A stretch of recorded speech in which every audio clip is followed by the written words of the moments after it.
Halo semuanya, selamat datang di sesi pembelajaran matematika kali ini. Hari ini kita akan membahas salah satu konsep paling mendasar, yaitu definisi dan notasi fungsi.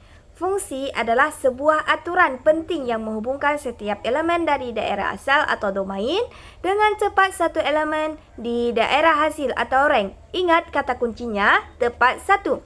Ini berarti setiap anggota di domain tidak boleh memiliki lebih dari satu pasangan. Dalam cakupan yang lebih luas, kita sering menggunakan himpunan bilangan tertentu. Domain dalam fungsi ini mencakup semua bilangan real, sedangkan rank atau hasilnya adalah semua bilangan real non-negatif, yang berarti nilainya tidak pernah kurang dari 0. Mari kita lihat visualisasinya. Di sini ada himpunan A yang berisi elemen A, B, C, D, dan himpunan B berisi angka 1, 2, 3. Perhatikan bagaimana setiap huruf di A ditarik garis menuju angka di B. Meskipun elemen C dan D menuju ke angka yang sama, yaitu 3, ini tetap disebut fungsi karena setiap elemen di A hanya memiliki satu tujuan. Untuk menuliskan fungsi, kita biasanya menggunakan huruf kecil seperti F atau G, atau terkadang huruf kapital F. Simbol F diikuti X dalam kurung dibaca sebagai F dari X. Ini menunjukkan bahwa nilai fungsi tersebut bergantung pada nilai input X yang kita berikan.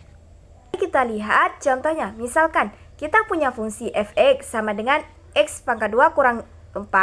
Jika kita masukkan angka 2 sebagai pengganti X, maka F2 sama dengan 2 pangkat 2 kurang 4. Hasilnya adalah 4 kurang 4 sama dengan 0. Bagaimana jika kita memasukkan variabel lainnya seperti A? Maka bentuknya menjadi FA sama dengan A pangkat 2 kurang 4. Sederhana bukan? Kita cukup menggantikan setiap X dengan nilai yang diinginkan. Domain daerah asal dan rank daerah hasil. Domain daerah asal adalah himpunan elemen-elemen pada mana fungsi itu mendapatkan nilai.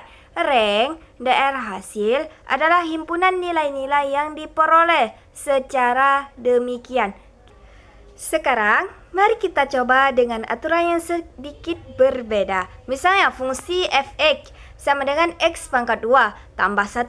Jika domain atau daerah asal kita batasi pada angka min 1, 0, 1, 2, 3, maka melalui perhitungan kuadrat ditambah 1, kita akan mendapatkan daerah hasil atau rank, yaitu 1, 2, 5, 10. Perhatikan bagaimana setiap input menghasilkan output yang spesifik.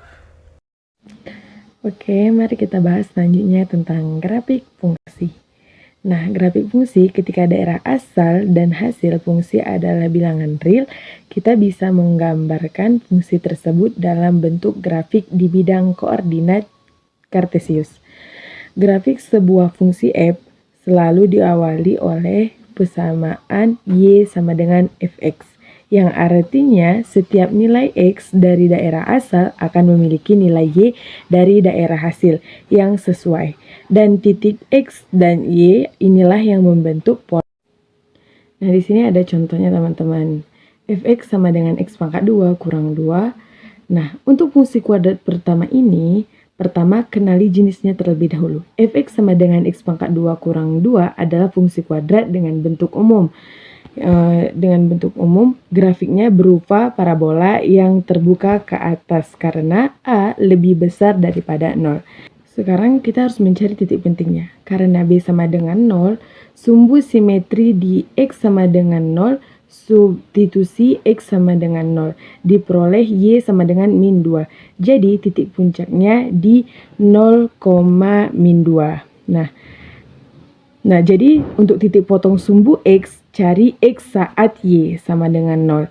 X pangkat 2 dikurang 2 sama dengan 0. X sama dengan 2 atau X sama dengan min 2. Berarti titik X-nya itu di sekitar tegak lurus antara 1,4. Nah, untuk titik potong sumbu Y saat X sama dengan 0, Y sama dengan min 2. Jadi titiknya adalah 0, min 2. Setelah menentukan beberapa titik tambahan, Misal X sama dengan 1, Y sama dengan min 1, X sama dengan min 1, Y sama dengan min 1, X sama dengan 2, Y sama dengan 2, X sama dengan min 1, Y sama dengan 2. Nah, hubungan titik-titik tersebut dengan kurva halus untuk mendapatkan grafik seperti yang terlihat pada contoh gambar A.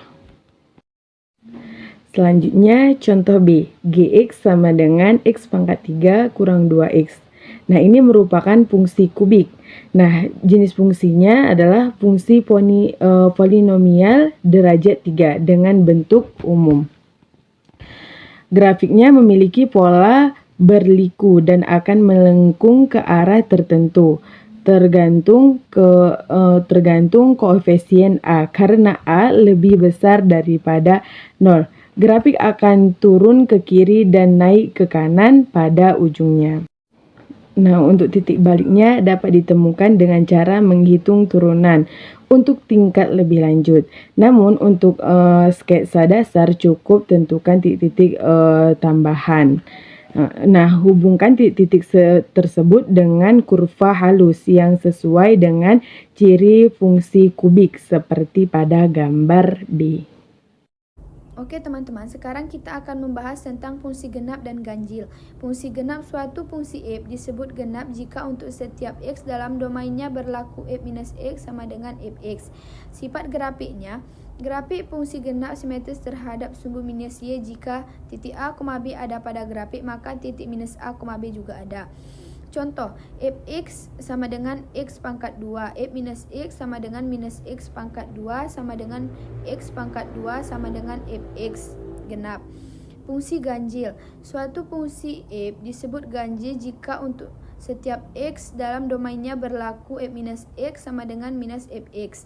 Sifat grafiknya, grafik fungsi ganjil simetris terhadap titik asal 0,0. Jika titik a, b ada pada grafik, maka minus a, minus b juga ada.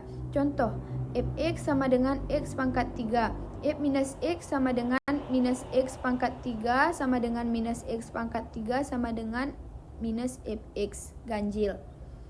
Selanjutnya kita akan membahas dua fungsi khusus. Yang pertama yaitu fungsi nilai mutlak, yang kedua fungsi bilangan bulat terbesar. Nah, kita bahas satu-satu. Yang pertama kita bahas dulu tentang fungsi nilai mutlak. Fungsi nilai mutlak ini sering dilambangkan dengan garis X garis mutlak X dan didefinisikan sebagai nilai mutlak X sama dengan X jika X lebih besar atau sama dengan 0. Nilai mutlak X sama dengan negatif X jika X lebih kecil daripada 0. Di sini dapat disimpulkan nilai mutlak itu tidak pernah menghasilkan nilai negatif, dia selalu positif. Nah, mengapa? Karena nilai mutlak ini adalah jarak dari suatu bilangan ke 0 tanpa melihat arahnya. Biar lebih paham, kita masuk ke contoh. Jadi, yang pertama di sini ditanya nilai mutlak dari 3. Nilai mutlak 3 sama dengan 3.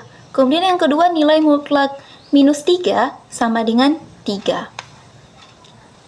Fungsi nilai mutlak ini merupakan fungsi genap karena nilai mutlak negatif X sama dengan mutlak X.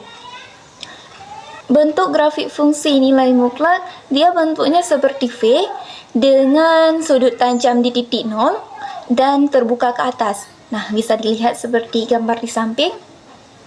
Kemudian fungsi bilangan bulat terbesar.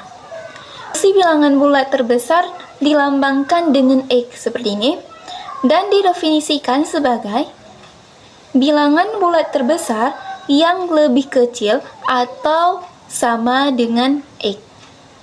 Jadi biar lebih mudah untuk kita pahami, kita masuk saja ke contohnya. Nah, di sini ada bilangan bulat terbesar dari 3,1 yaitu 3. Kemudian dari min 3,1 min 4. Kemudian dari 2 sama dengan 2. Nah, di sini yang terakhir bilangan bulat terbesar dari min 1,5 itu min 2. Jadi fungsi bilangan bulat terbesar ini dia tidak genap maupun ganjil. Dan bentuk grafiknya berupa tangga yang terputus pada setiap bilangan bulat. Jadi bentuknya seperti gambar yang di samping ini. Tangga-tangga yang terputus pada bilangan bulat. Halo Sobat Matematika, kita akan bahas contoh soal untuk fungsi G, Y sama dengan 1/Y dikurang 1. Yuk mulai!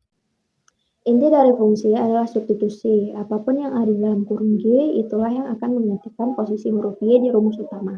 Seperti contoh soal ini. A, G0 kita ganti Y dengan angka 0. G0 sama dengan 1/0 dikurang 1, hasilnya min 1. Karena 1 dibagi min 1, hasilnya adalah min 1. Yang B, G0,999, masukkan 0,999 ke posisi Y. G0,999 sama dengan 1/0,999 dikurang 1, menghasilkan 1 per min 0,001 yang setara dengan min 1000. C, G1,01, masukkan 1,01 ke posisi Y. G1,01 sama dengan 1/1,01 yang menghasilkan 1/0,01. 0,01 adalah 1/100. Maka 1/100 itu sama dengan 1 dikali 100. 1 dikali 100 hasilnya 100. Yang D, G, Y kuadrat. Di sini kita tidak memasukkan angka, tapi variabel baru, yaitu Y kuadrat. Jadi, ganti saja huruf Y di rumus awal dengan Y kuadrat. Hasilnya, G dari Y kuadrat adalah 1/Y kuadrat dikurang 1. Yang E, G min X. Ganti Y dengan min X. G min X adalah 1 per min X dikurang 1 atau min 1/X tambah 1. Oke sobat, itu tadi rahasia di balik angka-angka ajaib di slide contoh soal. Kuncinya itu cuma teliti di bagian pecahan desimal. Kalau kalian sudah paham ini, kalian sudah punya dasar yang kuat buat jadi master matematika. Sekarang, coba perhatikan slide latihan. Di situ ada fungsi polinomial berderajat 4. Coba hitung dengan memasukkan nilai X dari A, B, dan C. Di situ udah dikasih cara cepatnya. Namanya skema Horner yang ada di sebelah kanan soal. Kenapa dikasih cara itu? Supaya kalau kalian menghitung angka desimal kayak yang A, kalian nggak perlu repot-repot memangkatkan 0,32 sampai ke pangkat 4. Yang ada bikin tambah pusing.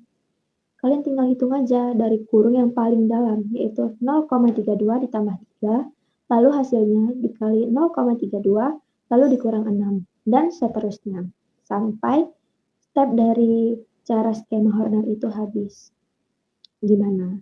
Lebih masuk akal kan kalau dibahas sebagai fungsi? Ingat ya, fungsi itu cuma soal masukin angka dan dapat hasil. Nah, sekarang tantangan buat kalian di rumah, coba hitung yang A, B, dan C. Untuk B, ingat, Pi itu sekitar 3,14.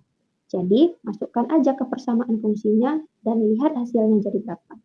Tulis jawaban kalian di kolom komentar ya. Jangan lupa like, comment, subscribe, dan nyalakan loncengnya biar nggak ketinggalan pembahasan seru lainnya. Bye-bye!